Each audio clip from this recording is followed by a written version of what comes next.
Oui, je vous remercie. Je voudrais observer avec vous qu'il y a un flux extrêmement important. Le fichier électoral du département de Pékin n'est pas très costaud.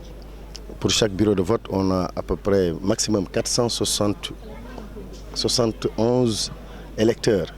Ce qui fait que dans la journée, normalement, avant 15 heures, le vote pourrait se terminer. Mais comme vous le savez, la loi dit que la clôture, c'est à 18 heures. Pour dire que sur ce plan, on n'a pas beaucoup de choses à dire. Pendant ce vote, ce que nous pourrons dénoncer et qui nous a été signalé juste avant de venir, c'est les responsables de l'APR, notamment Abdou Karim Sall et Abdoulaye Timbo, sont en train de siffler à certains électeurs de retourner leur montrer les autres bulletins. Certainement moyennant quelque chose. C'est ce que nous déplorons. Aujourd'hui, il faudrait que le parti au pouvoir, le régime, respecte les Sénégalais, considère que les gens ne sont pas des moutons qu'on achète et qu'on égorge.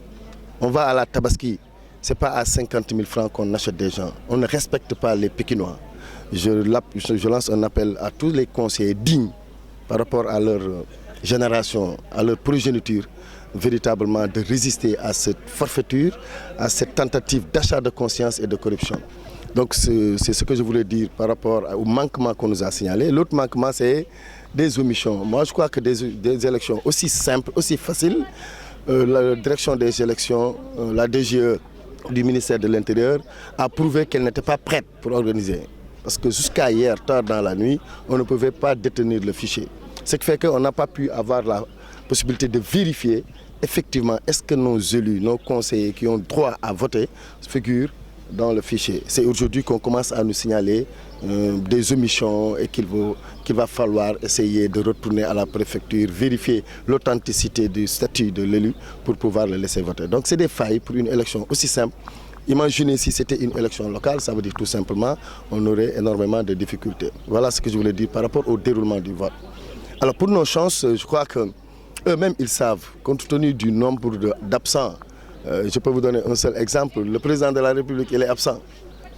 Il n'est pas électeur, mais il s'est fait accompagner beaucoup d'électeurs, notamment ici à Pékin, le maire de Pékin-Ouest, Pape Gorgendong. Et le vote par procuration n'existe pas. Il y a d'autres qui, par le biais des billets de MEC, sont partis.